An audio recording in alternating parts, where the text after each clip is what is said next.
Okay, so now I'm going to kick off chapter 10 from Theories of Human Learning, which deals with motivation. And so I think this is a great chapter for helping you rethink motivation. So oftentimes we think of motivation as a special state where our willpower is especially powerful. And so when we think about motivation, we think about it as like this decision of will. um, but what if a person who goes to the gym daily does so because they get rewarded?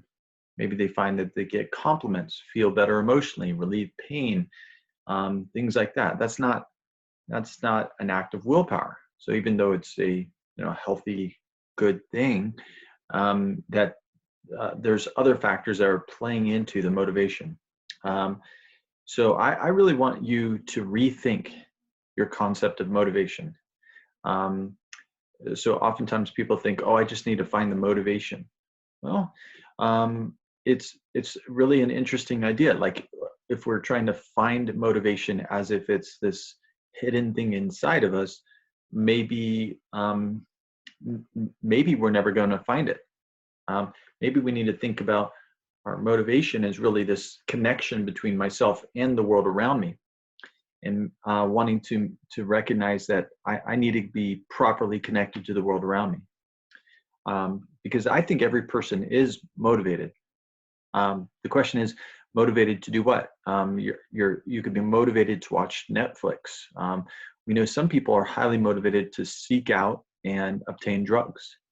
So prior to my work at APU, I worked with a methadone clinic, and so worked with people who were heroin and opioid addicts, and they were highly motivated. It took hours out of their day to be able to seek out the drug and to be able to organize their entire life around drug use. And so it wasn't that they lacked motivation. It was actually their motivation was singularly focused on obtaining drugs. And so I think that is an important understanding. We need to step back and rethink motivation.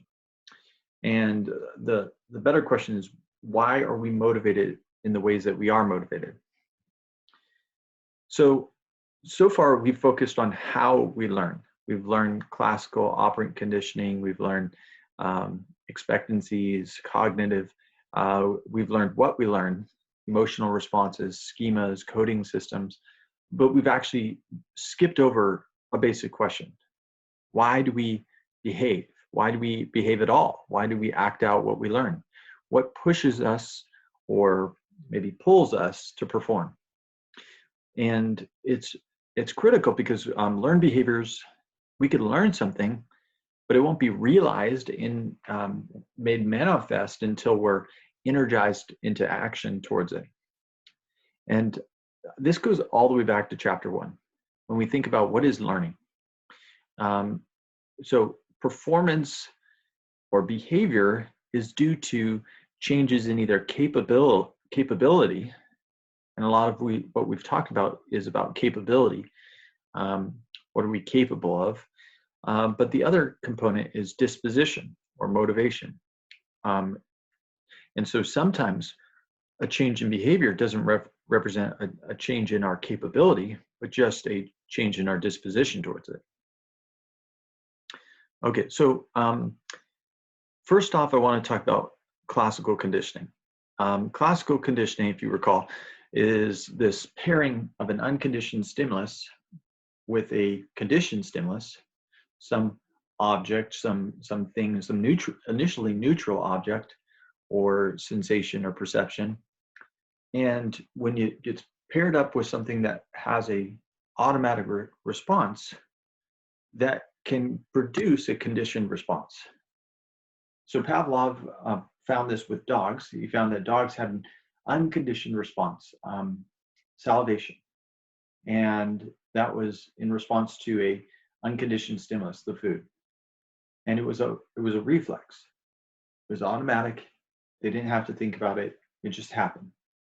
And so the motivation in classical conditioning was an automatic reflex, an automatic reaction.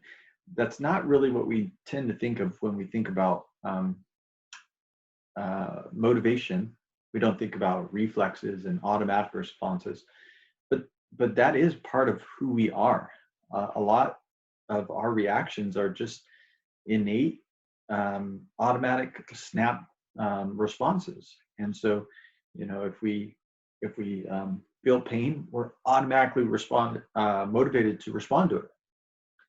And so these automatic behavior we can put into three categories. And the early 20th century theorists talked about these motivations. They said we could be motivated automatically by reflexes, right? That's those things like kicking, I'm hitting my knee, how you kick out. We have reflexes. We have certain, grasping reflexes and things like that in infants. We could be motivated by instincts. So think about the different instincts that animals can demonstrate, and the way that they hunt and the way that they do those kind of instinctual behaviors. And then we also talked about imprinting, right? If you recall, well, we said that some animals will imprint on a figure who's around them. And Harry Harlow showed that with geese, that if he was nearby at their birth, they could actually imprint on him and then start following him around. And so these are all automatic responses. And really, if you recall, that's all classical conditioning really requires, is an automatic response. Now, the first one, reflexes, these are simple, unlearned, very specific to a particular stimulus. And they explain some elementary human behavior. So we have an orienting reflex. If we shine a light, we have a tendency to look over to it. If we see something new, we have a tendency to focus on it and take it in. And then you see on the screen there some other reflexes. There's the grasp reflex that infant newborns are just automatically grab onto things. If you hold them above the ground, they'll start stepping. Crawl reflex, that they will automatically crawl even as a newborn. And so these are some of these are the kind of primary basis of classical conditioning. Of course, this only corresponds with a very small amount of behaviors. So most behaviors aren't based in reflexes. So others have pointed out, what about instincts? These are supposedly, they're complex, inherited patterns of behavior that are automatic, common to an entire species, and are associated with survival. I'll include a video on the page so you can see this. But instincts were popular explanations of human behavior. So a lot of early psychologists, including Freud, Freud talked about instincts. He said that we have survival and procreation instincts. That would be the libido. And Freud also said later on in his theory that we have thanatos, so this instinct for aggression or death. And again, arguing that this is part of our motivation, why we behave the way we do. And some early theorists thought humans possess thousands of instincts. You may not know this, but contemporary psychologists generally, although there's still some debate, believe that there's no instincts among humans. Again, that's kind of surprising. So they argue that we've replaced our primitive instincts with higher cognitive capacities. That because we have the capacity to plan, executive functioning, problem solving, things like that, that instinct doesn't really characterize humans. Now, of course, we still use this term throughout our culture, instinct. But the problem is it's really so hard to define, especially among humans, because it's so hard to rule out the possibility that there's this cognitive ability that could be in between the behavior and the motivation. So the third one is, and you may be familiar with this, imprinting. It's a complex instinct-like pattern of behavior manifested following exposure to an appropriate stimulus during a critical period. So I will show you this video as well.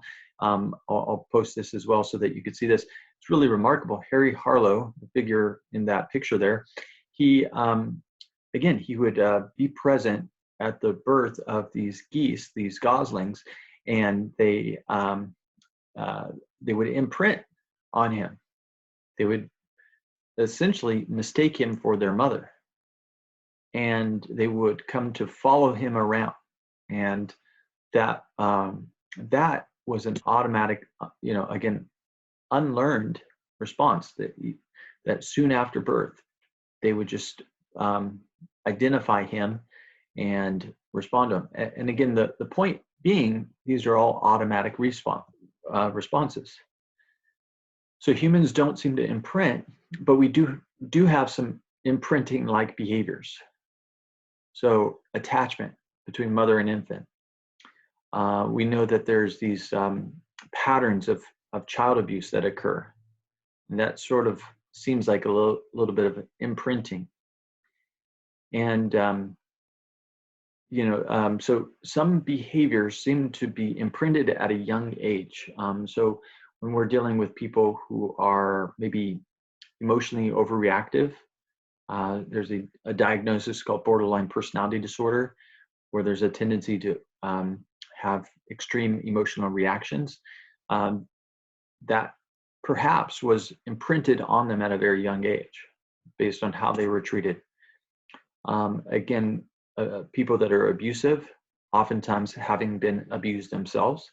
And so maybe imprinting can be one explanation for this, is that this pattern of behaviors unlearned, automatic, just sort of a reaction to the things that occurred to them. Okay, now that's all classical conditioning. So we're saying that these automatic processes can be involved there. But what about operant conditioning? Well, operant conditioning is different because it's not reactive. It's proactive. It's operating on our environment to produce certain consequences. And so classical conditioning is about better reacting to things that are about to happen. Operant conditioning is about acting in a way to produce certain consequences. So the operant conditioning involves intentional actions. So what motivates these behaviors? One explanation is that people simply do what brings them pleasure and avoid things that bring them pain. So this is an idea called psychological hedonism. And it's an important one because philosophers over years have often attributed human behavior as a form of psychological hedonism.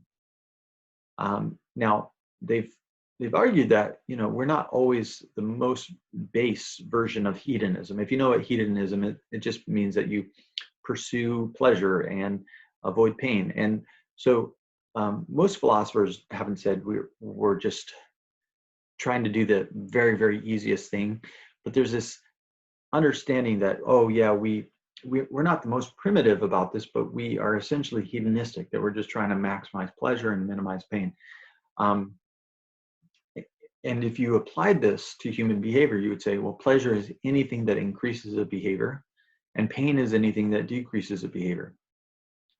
Well, the problem with that, and this really is one of those areas that I find like psychology helps us challenge philosophy, is that psychological hedonism is almost impossible to determine at an individual level.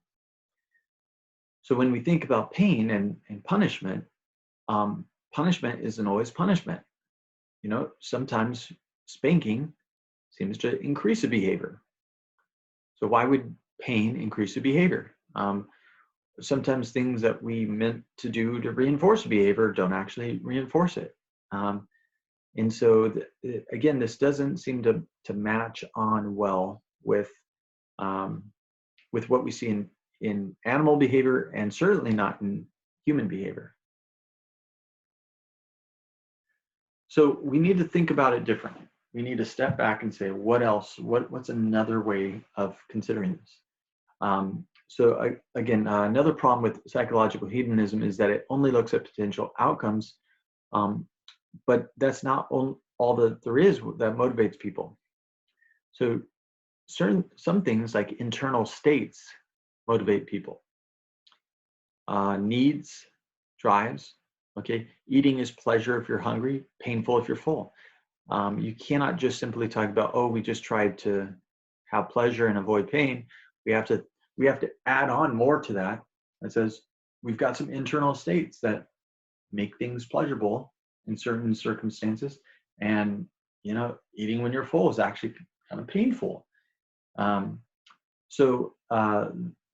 then there's, of course, the potential outcomes, but then there's also the perception, the individual's estimate or perception of the probability that a certain behavior will lead to a desired outcome.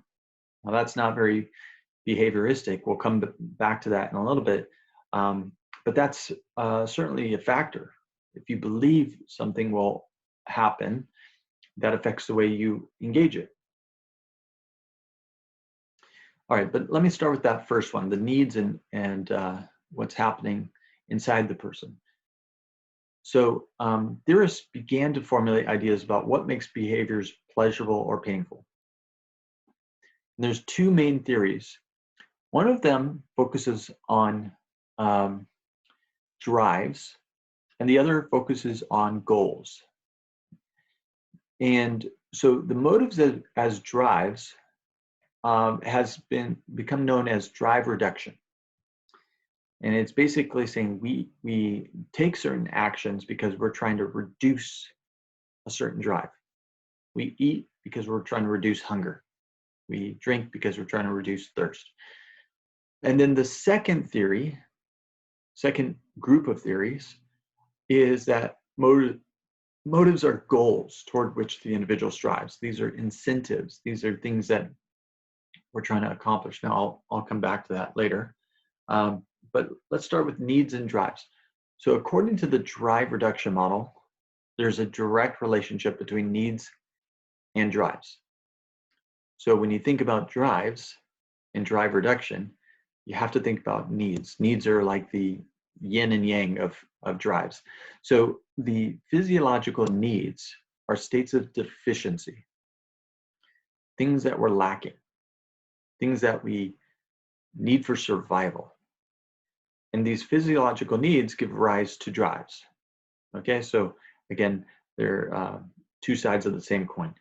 And we have three physiological needs: food, water, and sex. And so those are recognized as just primitive needs that lead to drives. You are driven to satisfy food, the need for food, by eating, and drinking for water, and procreation for sex. Those are, of course, only the physiological needs, but and some theorists have added a number of psychological needs above that.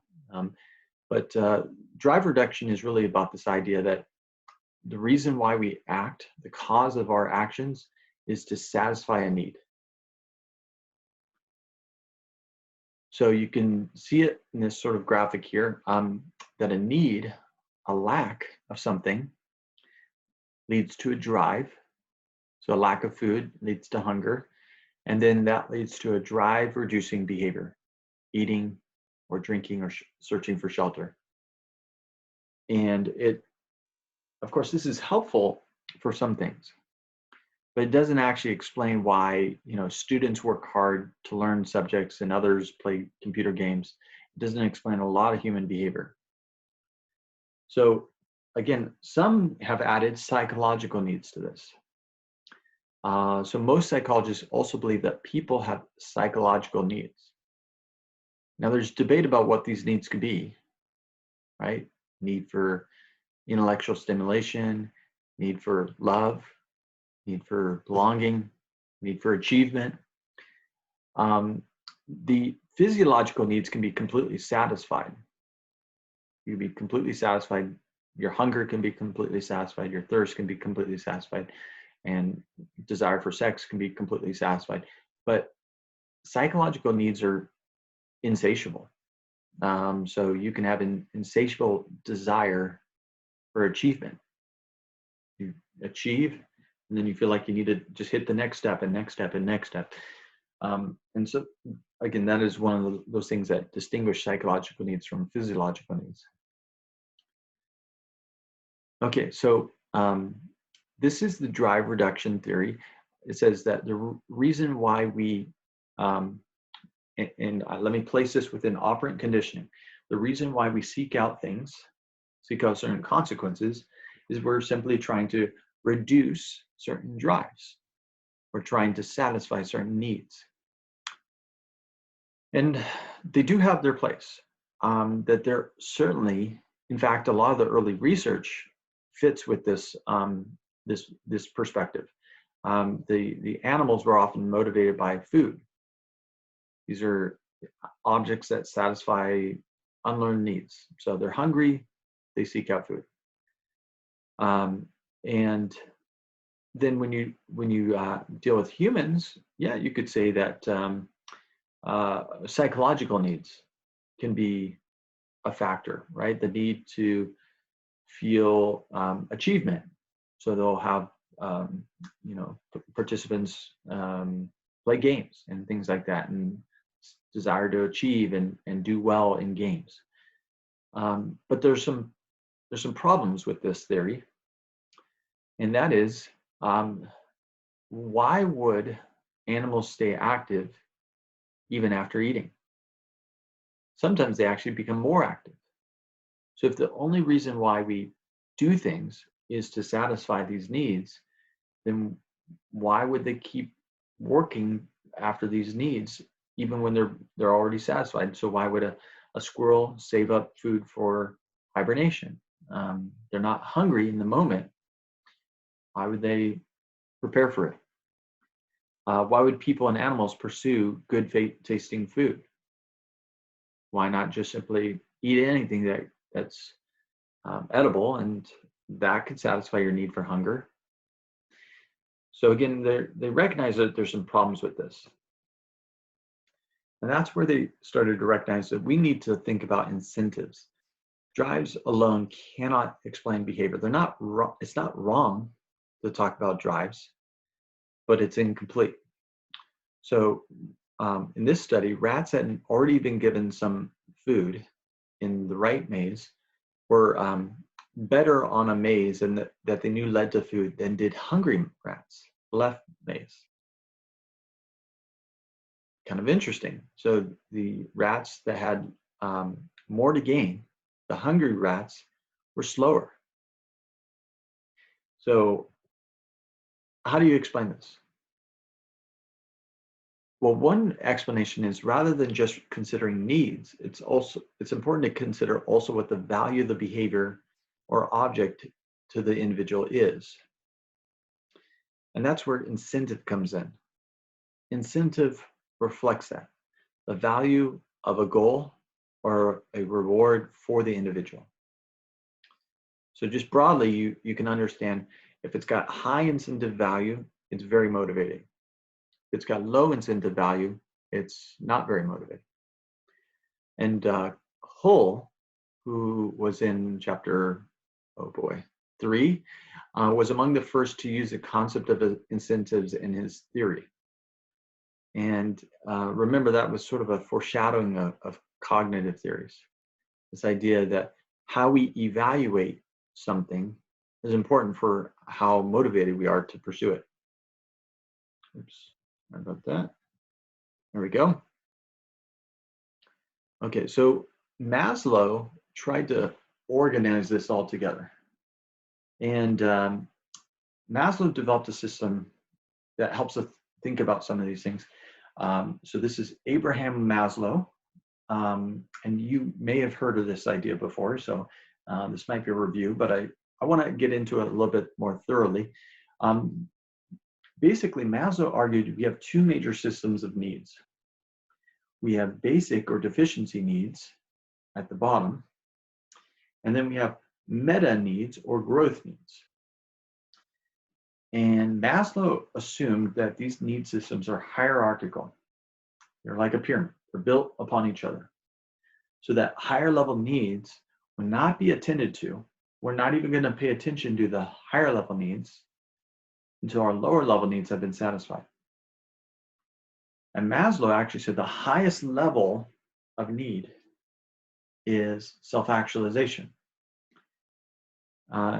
It's the process. So self-actualization is the process of becoming him or herself, becoming your true and complete person.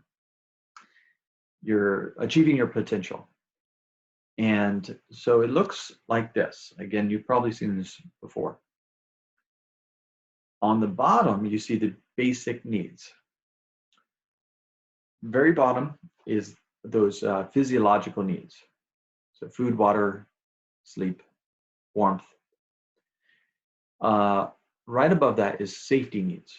Security, safety, freedom from violence. Okay, so these are basic for survival. But then above it, you have your psychological needs, belongingness and love needs. So this is friendships and intimate relationships. So Maslow said we need to be connected to people. And then above that, we have these esteem needs, feeling good about ourselves, feeling accomplished and prestigious.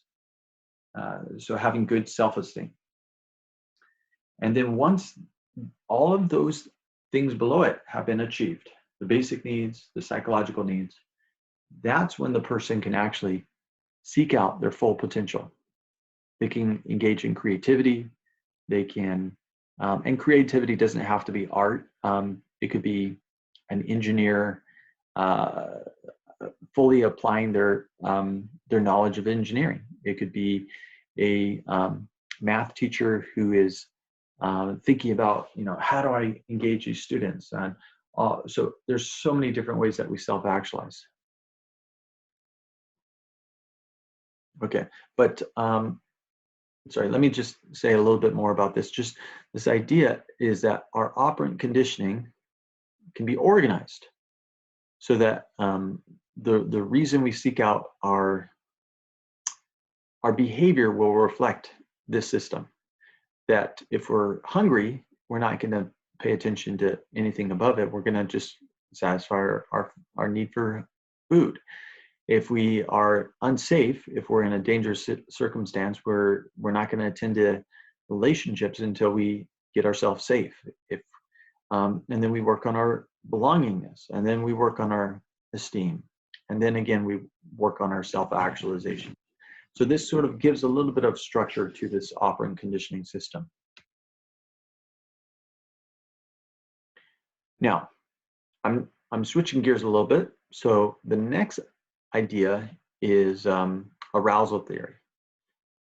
And at the basic level, arousal theory and this idea of arousal is one very clear thing that we need to be motivated is that we need to be awake. We cannot be asleep and be motivated. It's just, it doesn't work. So arousal is a very basic, very primitive part of our physiological functioning. And it's essentially just an inclination towards action. And there's a part of our brain, in our brainstem down here, that is responsible for arousal, for keeping us alert and attentive. And it is the reticular formation. So the reticular formation in the hindbrain, right? The hindbrain is the lowest part of our brain, and then you got the midbrain, and then you got the forebrain, which is everything else. But down low, the hindbrain, we have the reticular formation, and that just it keeps us alert and awake and conscious. So unless an organism is aroused, they will not perform an action. I've got a little verse there: a little extra sleep, a little more slumber, a little folding of the hands to rest, and poverty will pounce on you like a bandit. Scarcity will attack you like an armed robber. So this is an important just reminder that part of being a good person is balancing our sleep and our rest. And so we cannot just be what is the word, not glutton, but we cannot be well, you're probably thinking about this before I'm thinking about it, slothful. And so it's important for us to be aroused. And arousal has two main components. There's the emotion. So emotion is an arousing physiological event.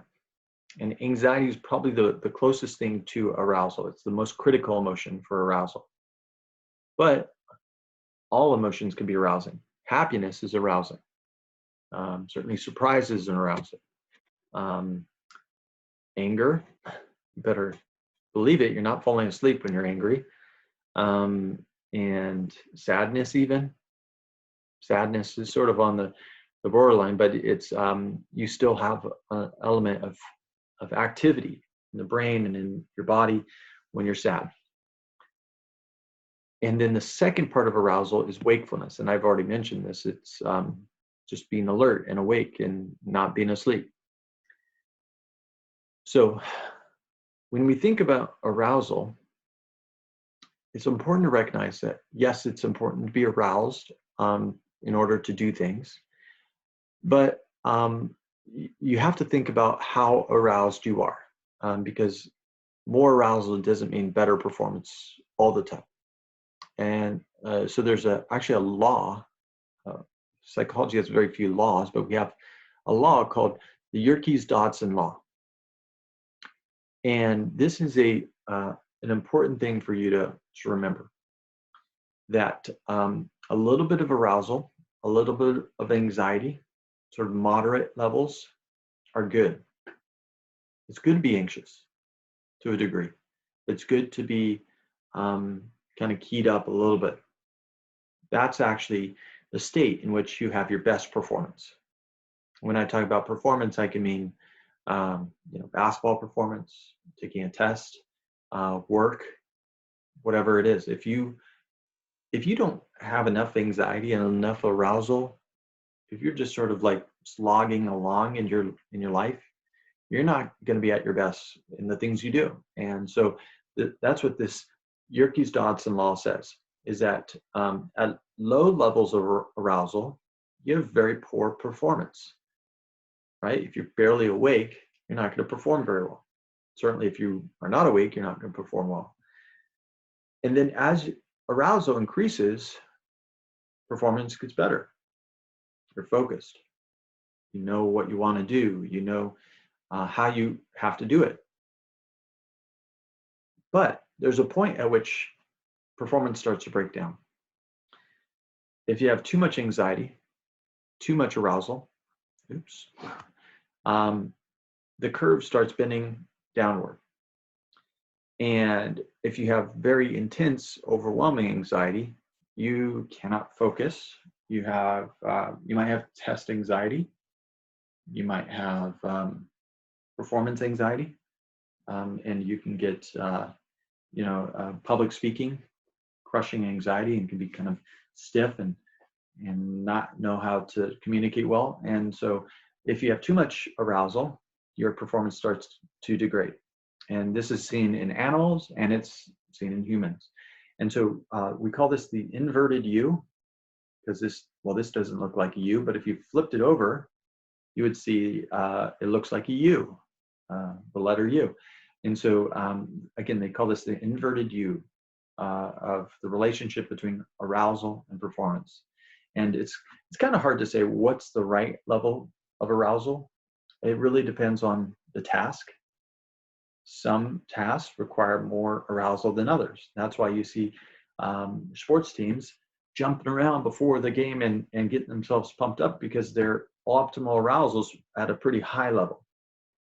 Whereas other people find they're playing soft classical music because the optimal arousal might be a little bit lower. Okay, so, but again, too low is always a bad thing. Too high is always a bad thing. I've seen football teams that seem to pump themselves up and then come out and play terrible. It seems like sometimes they get worked up a little too much. So it's one of those things that I wish coaches knew a little bit more about, saying, okay, pump up your players, but don't get them too hyped. Don't get them too anxious. You don't work it up and have them define themselves by this moment, because you might actually see performance degrade. Okay, so yeah, so that's interesting. Donald Hebb says more about that, but I'll let you read that in the textbook. I want to switch now to social cognitive views of motivation, because these are really, really interesting. I'm more of a cognitive theorist. I like the behaviorism, but I like these cognitive perspectives more, because behaviorist theories are usually pretty mechanistic, kind of passive. Cognitive theories are give a more active view of human behavior, pointing out that we explore, we manipulate, we predict, and manipulate not in the negative sense, but just in terms of like manipulating things and manipulating how we view things, and and we evaluate consequences, and really appreciating that how the individual understands and interprets their environment are important factors. Now, one of the key theories from the social cognitive perspective is a theory of cognitive dissonance. Really interesting stuff. So cognitive dissonance assumes that, well, sometimes there's a conflict between what we believe and how we behave, and the expectations can lead to behavior designed to reduce this conflict. All right, so let's say, and these conflicts occur frequently. Let's say I want to wear my red shirt, but it is in the laundry basket. Well, can't wear my red shirt unless I want to smell, unless I want it to smell like musty other dirty clothes. So I'm now confronted with a conflict. What I want is dissonant with what I can do. So what do you do in these situations? How do you behave? What motivates you? The dissonance theory holds that these states lead to behavior that is intended to reduce the conflict. So cognitive dissonance is a source of motivation. It causes changes in our behavior or our beliefs. So how do we reduce dissonance? There's 5 major types. So these are strategies. If I am confronted with dissonance, if I have a belief that's in conflict with my options for my behavior, then what do I do? Well, one thing I could do is change my attitude. I could stop wanting to wear the red shirt. I could think, oh, wow, my sort of plaid shirt looks nice. And I could say, oh, wow, this is, maybe I actually want to wear that instead. All right, that's one strategy. Another strategy is compartmentalization. And I could say, well, I still want to wear my red shirt, but the red shirt is dirty, so I don't want to wear it. That one makes sense, right? It's my red shirt, but it's my dirty red shirt. And as a result, I'm compartmentalizing, I don't want to wear it. Another strategy, and I'm using a pretty silly example here, but I'll give it another example, is you can expose yourself to other information. Well, if it's in the laundry, I probably recently wore it. And so I might say, well, I don't want to wear something I just wore. And so I could say, okay, I remember now, I just wore it, so I don't want to wear the same shirt that I wore 2 days ago. I might have a behavioral change. I might want to find a different red shirt. Okay, that one's in the laundry, so let me think about finding another red shirt. And then we could have a perceptual distortion. And I could say, oh, that shirt, oh, it's not really dirty. I'm going to pull it out and wear it. It's fine. And maybe it is fine, but maybe it's not. And maybe we might distort our reality to fit. Okay, all right. So that's all pretty silly ideas. Let me give you another example to show this. Is let's say we have we have a fox who is wants grapes, okay, but they are unable to reach the grapes. Okay, so behavior conflicts with beliefs. So they desire grapes, but they're unable to reach the grapes. That's cognitive dissonance. Belief and behavior are in conflict. That's a irresolvable conflict between desires and reality, which motivates dissonance reducing behavior. So that's our 5 strategies. Okay, so we can have a attitude change. The fox can have an attitude change. I don't really like grapes anyway. All right, that's I'm a carnivore. Okay, that's one way to do it. Second way is behavior change. And they might actually try to enlist help of a nearby crow. I cannot do it. Let me change my behavior and seek out the help of someone else. Or I could have recall of information. Maybe I had diarrhea last time I ate grapes. Yes, I did. Maybe I don't want to eat grapes. Fourth strategy is compartmentalization. Well, grapes are too high. I don't want those grapes. Grapes are impossible for any fox to reach. So those grapes are not the type of grapes I want to eat. Or fifth, we could have perceptual distortion. They don't look all that appetizing. They look a little green to me. Maybe that's not the case, but maybe that's how you start seeing it. So everyone can experience these. We experience these conflicts between our desires and our reality often. And there's lots of different ways to try to ease the cognitive dissonance. And so these are just some examples of it. There's another idea. So this is a different social cognitive theory. And that's the distinction between intrinsic and extrinsic motives. So the behaviorists only assumed extrinsic motives. Basically that people are motivated by rewards outside of themselves. So the consequence is always, some stimulus outside themselves, some candy bar or token or something like that. But the cognitivists recognize that sometimes we could be motivated by intrinsic motives, personally satisfying things, being interested in an activity, where the reinforcer is actually internal to the person. Okay, why does a person read? What consequence does it actually have? Well, the person is engaged in a story. They feel good. They are satisfied with it, or they feel like they're learning. And so those are reinforcers that are, again, internal to the person that can motivate them. So intrinsic motives can actually be extremely powerful in motivating behavior. So in business and education, we're often trying to seek out motivation. How do we motivate people to work harder? How do we do it? Well, you can only offer so much money. You can only offer so much extrinsic reward. So oftentimes business and also in education, we're not trying to appeal to your, just do it for the grade.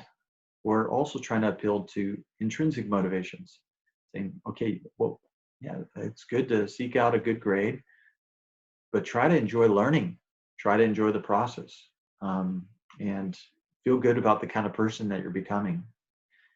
So in research has actually found that sometimes providing external rewards can actually decrease intrinsic motivation. So they actually had paid kids to play these video games. And so they'd get some money, $5 to play for it. And then they gave another group of kids, and they're roundly assigned, they weren't paid.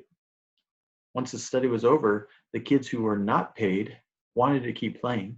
The kids who were paid actually didn't want to play the video games anymore. The kids that had been rewarded extrinsically didn't have the same intrinsic motivation. It's kind of interesting when we think about paying kids to get good grades. Maybe by extrinsically motivating them, we might be souring some of their intrinsic motivation to learn. So we may not enjoy activities as much if we've previously been rewarded for engaging in the activity. And then maybe this is why some, though not all, pro sports athletes seem to lose their enjoyment of the sport. They seem to be less intrinsically enjoying the game once they're paid to play. So here's that game or it's a puzzle that I was talking about before. Children who had expected a reward showed higher intrinsic interest by children who had not expected a reward, a consequence, a reinforcer, if they weren't aware that it's coming, showed higher intrinsic interest by subsequently playing spontaneously with the geometric puzzles than those who had been rewarded to play initially. So those who didn't expect it were more likely to play the puzzle than those who did expect it. Now, that study and studies like that, it was a big shock. Again, to the behaviorists, it makes sense. Rewards should increase behavior, not decrease it. So while we have seen those kind of results, most studies, though, on this topic have not found that extrinsic rewards lower intrinsic motives. So that's an important thing. Sometimes people know a little bit about this topic, know this idea that extrinsic rewards can lower intrinsic motives, but most people don't know this part, that most of the time that's not actually what happens. So really important idea. It's called self-determination theory. And it says, okay, well, why doesn't this happen every single time? Well, self-determination theory says, okay, in some cases, when people get extrinsically rewarded, they might think, I'm only doing it for the reward. But in other cases, like when you work at a high-paying career, you may not actually think about your salary as a reward. You may actually think of your salary as a sign that you're a competent and autonomous individual. That you might actually still maintain this idea that I am determining my own life and my own choices and my own behavior. I'm still self-determined, despite the fact that I'm getting rewarded for my behavior. And so hopefully this makes sense. Again, it's really about how you perceive the situation. If you perceive the situation as I'm only doing this for the money, or I'm only doing this for the reward, you can lose your intrinsic motivation. But if you actually think the reward is a sign that I'm a competent and capable person, then you don't necessarily lose your intrinsic motivation. You can still enjoy it. So self-determination theory is premised on the assumption that individuals have a need for personal autonomy. Just think of this idea like anytime you tell a person you can't do something, they automatically react, and they actually call it reactance, that you resist. So, no, can't tell me what to do. I'm going to do it. And based on that idea, it's this assumption that we need autonomy. To be intrinsically motivated, people need to attribute the causes of their behavior to their own personal interest and ambition, which are intrinsic factors. I like this, I want it, I want to be good at it, rather than to external causes like expected monetary or social rewards. So the self-determination theory is saying if the person is able to attribute the cause of the behavior to themselves, I'm good at this, I like this, I am ambitious to accomplish something here, then that person's not going to be dissuaded by the fact that they're receiving a salary or a scholarship or something like that. So if any of you were college athletes, or if you were ever an athlete, this is one of those things that college athletes have to struggle with because they get paid, in a sense, with a scholarship for their performance. Again, if they say that, well, that's a sign that I'm good at this, then they're okay. It's not going to mess with them. I relate to that because I was a college athlete myself. I ran track and field, and I got a scholarship for it. So I remember thinking, in some ways I thought, okay, this is sort of like a part-time job. So it was like, okay, I got to focus on that. But I didn't think of it as like, oh, I'm just doing this for the money or the scholarship. That never was something that really occurred to me. I always found myself to enjoy running and being fast. And I always was like, yeah, I got that scholarship because I'm fast and I'm representing my university, and that's why I do it. And so that's why I never really lost my self-determination. I always felt like I'm in control. Related to this idea is attribution theory. The idea that people can attribute external rewards to characteristics of themselves ties into attribution theory. So attribute is a fancy way of saying who's responsible for, who gets the credit, or who, if there's a reward, or who gets the blame. So attribution theory is about how does a person assign responsibility for the outcomes of their behaviors. Do they say the cause of my behavior was because of something internal, it's because of me, or is it because of something external, it's because of the situation or people outside of myself? All right, so attribution theory, I'm presenting it as it's connected to self-determination theory, but it's also its own separate thing. It says that the locus of control can determine your motivation. If your locus of control is internal, that I am successful because of my actions, or I am a failure because of my actions, that's internal. If I am externally oriented, then I'm more likely to say, oh, well, it's luck, or it's because the task was easy or difficult. So locus of control affects motivation. If rewards are perceived to be the result of effort, motivation will be high.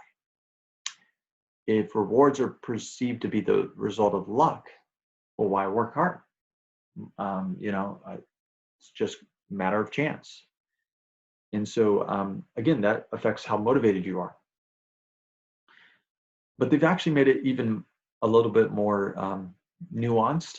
I was going to say complicated, complex, maybe. So they talk about 4 different quadrants. And this is relevant for clinical work. So sometimes people can get depressed, and it can be related to these factors. So the first is dispositional. So this is internal. I wish it said on the picture there, internal, because this is saying that this is some characteristic inside the person. It's their disposition. Situational is external. Something about the situation is causing the circumstance. But then you see there at the top columns, you have stable and unstable. Stable are dispositional characteristics that are stable, that are always going to be there. unstable are dispositional characteristics that are unstable and that aren't always there. So mood, you might be in a bad mood sometimes. Sometimes you exert more effort than other times. Sometimes you just have something that catches you and pulls you into something. So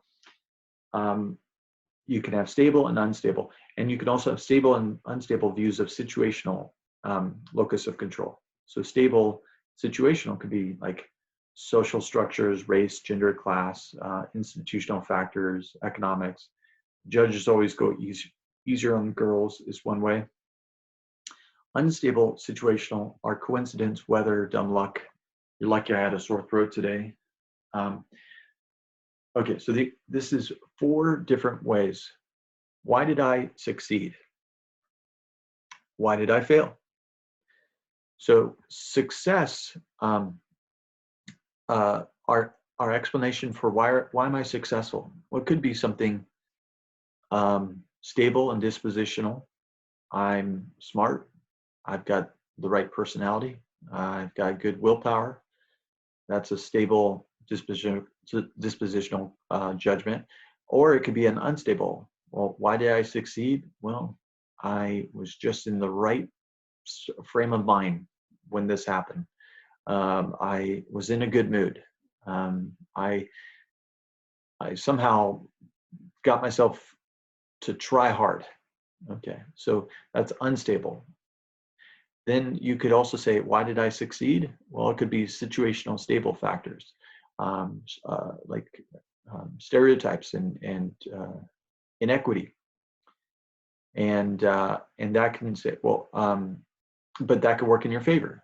And judges always go easier on girls. And if you're a girl, you can actually say that's the reason why I succeeded, is because the judges go easier on girls. And then sometimes we say, oh, I just got lucky, and that's why I'm successful. And then all of these can be about failures too. Maybe I'm dumb. Maybe I wasn't trying hard enough. Maybe I'm a boy and judges always go easier on girls. Or maybe I just had bad luck. Okay? Again, how you view the locus of control, internal or external, stable or unstable, can play a factor. Depression is often related to internal stable judgments for your failures.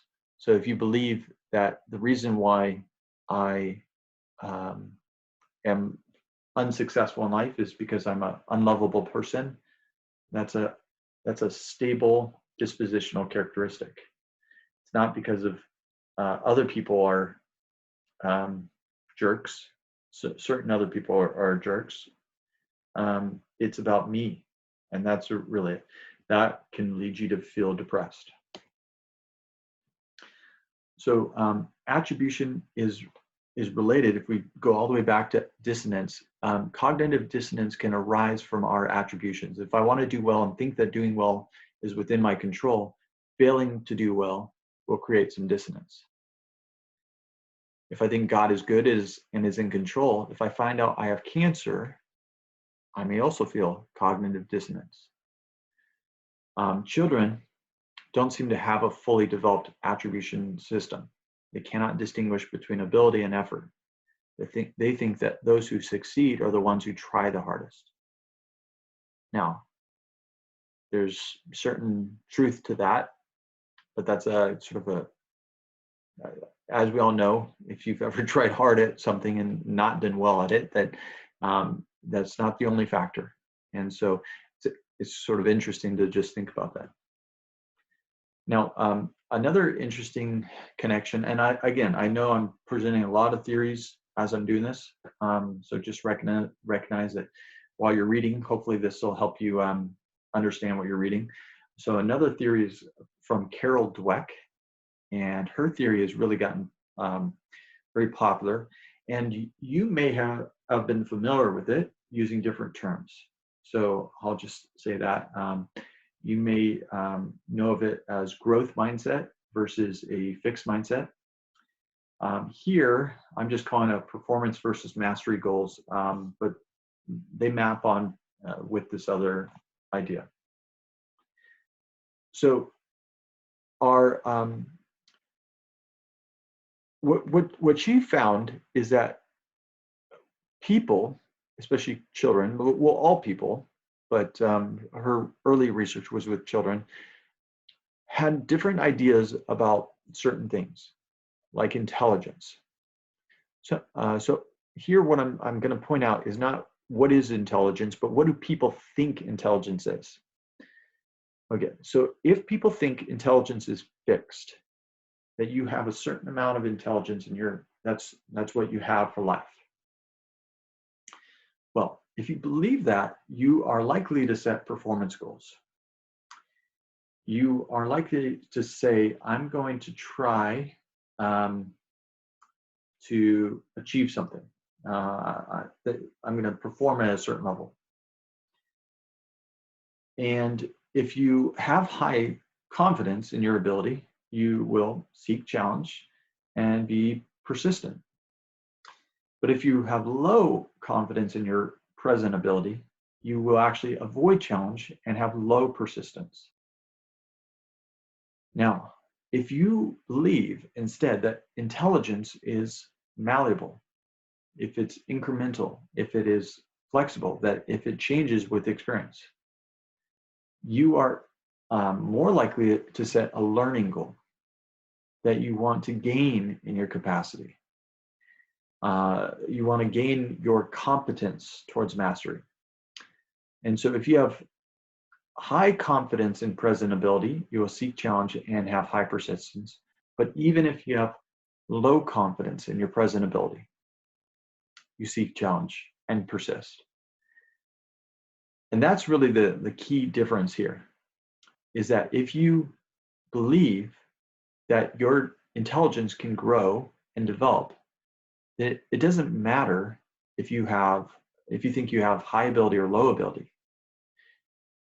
You recognize that no matter where you're at, you can grow. If you believe instead that your intelligence is fixed, sure, you try hard if you think you're capable of doing it, but you don't try so hard that you actually might not be able to fail, because that would be a sign that you're not, that's your endpoint. You don't want to find out where your ceiling is. You don't want to find out where you're not going to grow anymore. Let me just share quickly my own experience. In high school, I was very much a entity theory in terms of my own view. And I saw myself as pretty bright, but I took some difficult classes and I started having lower confidence and I started trying less hard. I wouldn't study. And so I would basically see, well, if I do well, then that's my natural ability. Sure, I could do better if I tried harder, maybe, but I sort of disengaged and I avoided challenges. I had low persistence. And so for me, my own journey was in college was when I discovered, oh, this is not about how smart I am. This is about how hard I'm going to work towards my career and the kind of person I'm going to become. And so I shifted to a malleable view that says, well, if I work hard at it, I can do it. And that's where I learned to have a different mindset that says, I'm going to seek out challenge and persist even if it's hard. So that's what Carol Dweck's theory is really all about. And I'll post a video of that, and hopefully you'll enjoy that, because it's really has all kinds of implications. I wish I could spend more time on it. All right, now self-efficacy is an idea introduced by Bandura. We'll talk more about Bandura in the next chapter. Self-efficacy is about personal estimates of competence and effectiveness. And unlike self-esteem, so don't get it confused with self-esteem, it's a belief in certain abilities. So if you believe that you're capable in math, it's not about your esteem and how good of a person you're. It's about, am I competent and effective in this area? Well, the research shows that if you have high self-efficacy, that is associated with persistence, high achievement, and positive self-confidence. If you and the question is, well, how do you get high self-efficacy? Well, there's 4 routes to it. Okay, how do you get a person to believe that they're actually good at math? Well, one is inactive. This is just by learning from life itself. And so you could get an A in math, and that could lead you to feel self-efficacy. It could be vicarious. You can learn that Ronald studied hard but only got a B, and you might say, "Well, I studied pretty hard, and I got an A, and so that's why I know that I'm good." It could also be persuasory, and sometimes this is sort of a different route to it. So the teacher can tell her she could probably win a scholarship if she tries. So this is a little bit more of the equalizing of self-efficacy. Do we have teachers who say these things to our students? So can you persuade them to believe in themselves, even if they haven't always had the experiences that say that they're good at it, even if they haven't even vicariously gotten it? Can they be persuaded to it? And then emotive is sort of the emotional knowledge. If you felt mildly anxious but become exhilarated afterwards, that can give you a sense of self-efficacy. And these efficacy theory got connected with the expectancy value theory. And I think this expectancy value theory has really put it together. So expectancy value theory is a motivational theory that it describes how we do the calculus of choosing what we do. And they basically consider, and this is the work of Eccles, who said that you consider certain things. First off is the attainment value. How important is the task to the individual? Is it something that you want to do? Okay, so do you want to be physically fit? That's an attainment, and do you want to have that? Is that important to you? Okay, let's say it is. Well, the intrinsic value is the activity personally enjoyable and satisfying. Is exercising personally enjoyable and satisfying? Well, maybe not. Maybe you don't find it intrinsically valuable, or you may not find it very sort of moderate. You're like, yeah, it's more a means to an end. The end is physical fitness, but I don't enjoy the process. Does the activity fit with future objectives? If I have physical fitness, what will I be able to do with it? Will it open up any new opportunities for me? Well, do you think that it's going to lead you to be more desirable in dating? Or do you think it's going to make you a better parent because you can play with your children more actively? Or, what is it that's a utility value? And then what's the cost? How much effort is required? What will I have to give up? Because you always have to give up something. Everything has cost.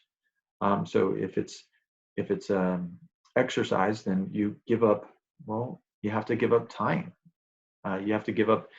You're going to have to work for it, and it's exercise, it's effort, and so it's going to take some strain to get there.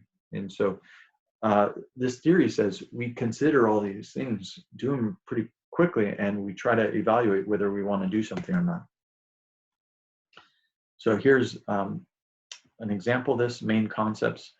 So expectancy is personal beliefs about how well the individual is likely to do now and in the future. And then the value is the task-related beliefs that define the value associated with each option.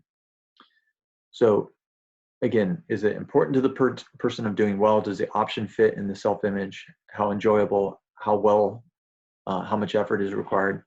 Okay. All right, so here are all the social cognitive theories. I know there's a lot. Again, I encourage you to read through this slowly, pick these up. There's cognitive dissonance. We said that sometimes our beliefs and our behaviors don't match up. There's intrinsic and extrinsic motivation. The idea of, is it rewards or is it something intrinsic that motivates us? Self-determination is about the idea of autonomy and doing things for ourselves. Attribution, is it internal or external? Is it dispositional or situational? Is it stable or unstable? Then we talked about Dweck and performance versus mastery goals, and then self-efficacy. We had Bandura, and then we had Eccles with the expectancy value theory. All right. Remember how I said behaviorism is all about this grand theory, universal theory to explain everything? Cognitive theories gave up on that and said, okay, let's develop it. And so each of these apply in a little bit different circumstances. Okay. So how do you apply motivation theory to education? Again, Dweck has really revolutionized education. Her ideas have really caught on in the school system. So entity theory is, again, this idea that intelligence is fixed and unchanging. Well, what happens? You end up trying to prove your intelligence. You avoid any challenges that might expose your intellectual shortcomings.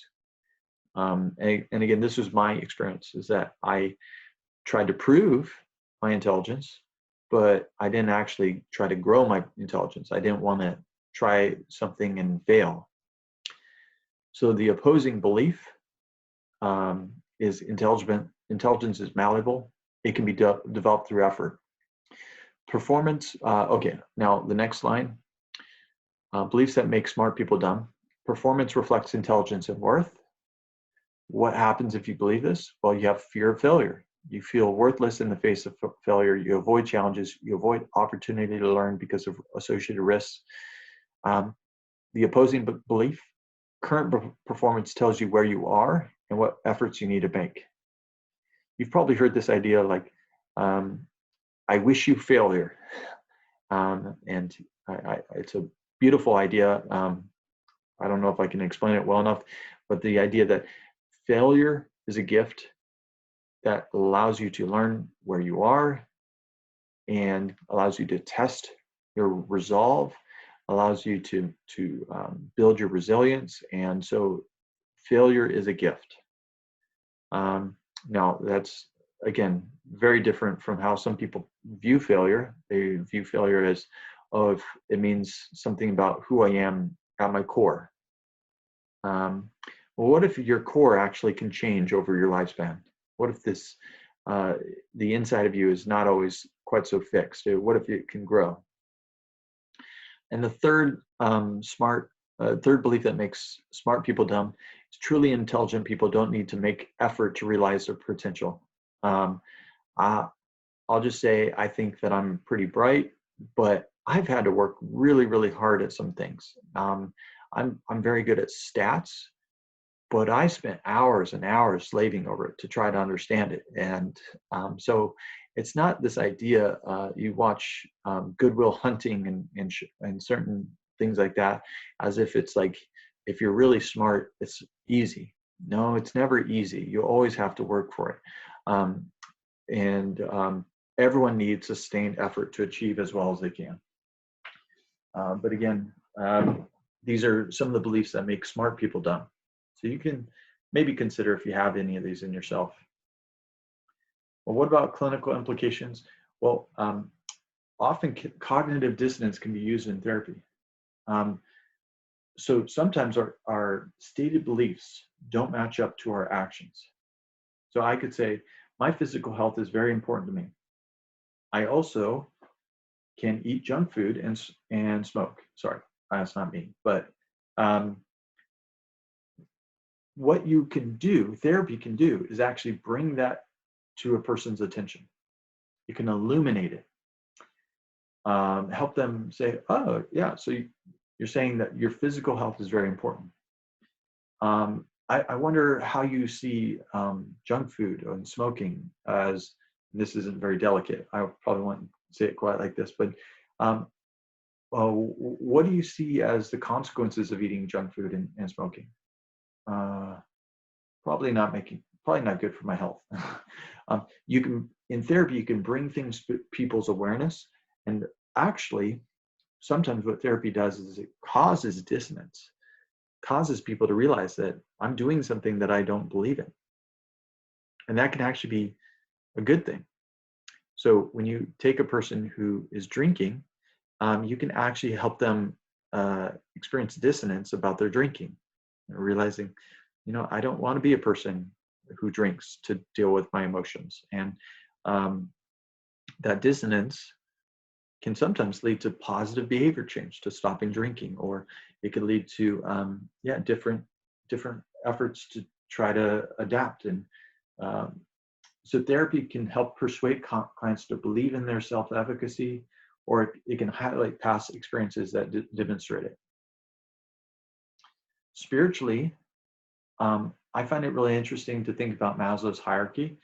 It says that people who do not have their basic needs met will not be interested in spirituality. It suggests that, like, our missions work needs to address people's physical needs, and create a secure and safe space for them before you can actually help them spiritually. That's one idea. Another idea is that spirituality can be sometimes extrinsically motivated. Sometimes we are motivated in our faith because, well, research shows that sometimes people do it because they want to make friends. Or, I don't know if the research says it quite like this, but sometimes we know guys go to church because they like to meet cute girls. So again, that's an extrinsic motivation. It's a behavior, going to church, but it's an extrinsic motivation of that behavior. But sometimes it could be intrinsically motivated. You can actually believe that the faith is true and you value making your life consistent with your beliefs, and that's why you go to church. Locus of control, it's very important. Is God in control? Am I in control? Or are we both in control together? So one of the areas of research that I'm sort of familiar with is, I haven't done a lot of research in it myself, but they look at locus of control by God. Is God internal or external? So usually it's the idea is internal is good, external is bad.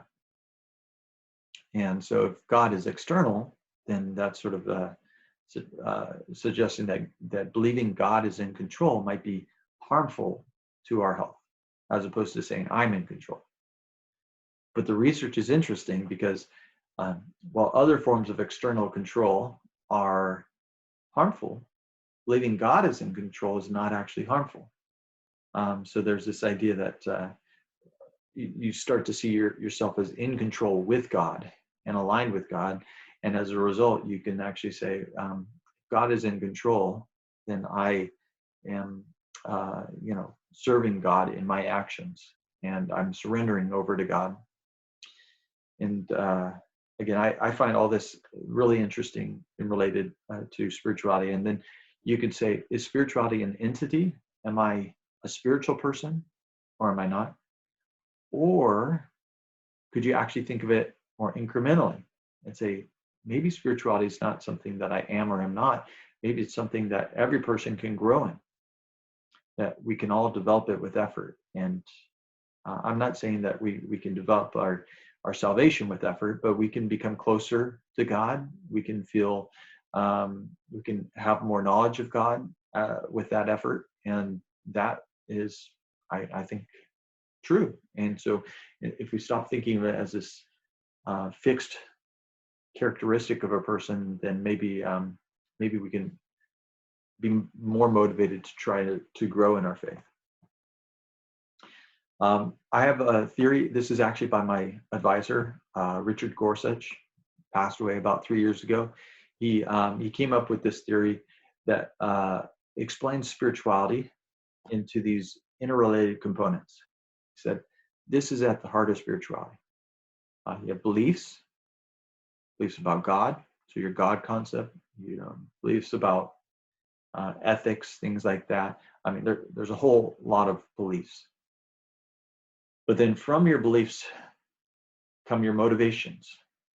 Do you believe that in legalism? Well, that might lead you to be extrinsically motivated. I'm just doing this to get rewards.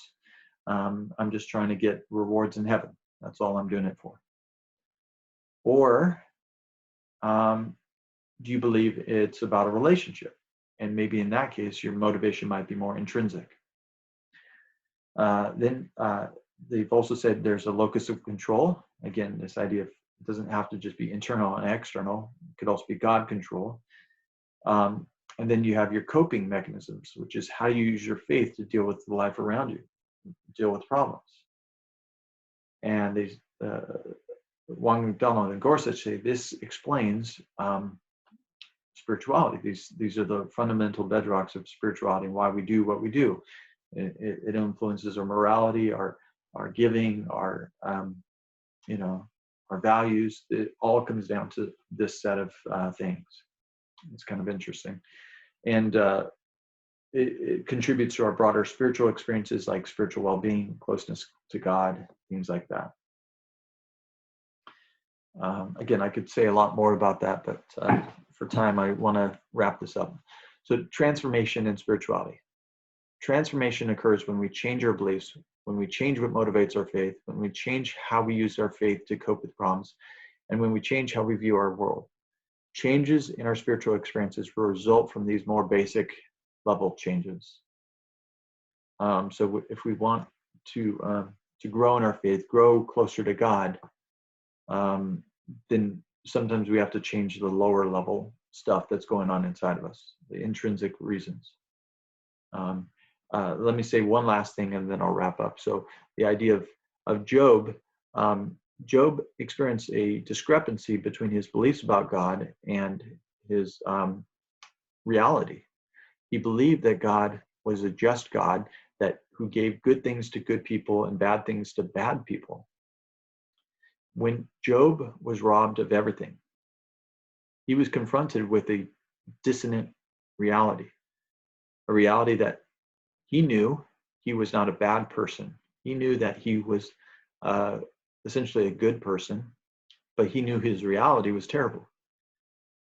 In the story of Job, if you read it carefully, you realize that the growth process for Job was him realizing that he had been viewing God all wrong, that he was thinking God had to obey by his rules. And eventually he realized, God's bigger and more complex and more different from what I always viewed God to be.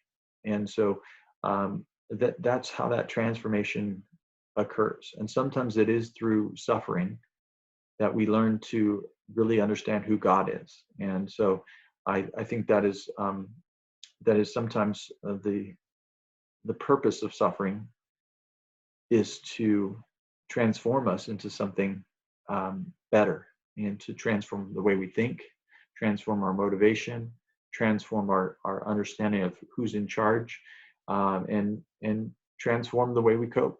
And again, essentially, that's what I think is the basics of how that transformation actually occurs. Okay, so hopefully you enjoyed this, and I'm going to wrap up there.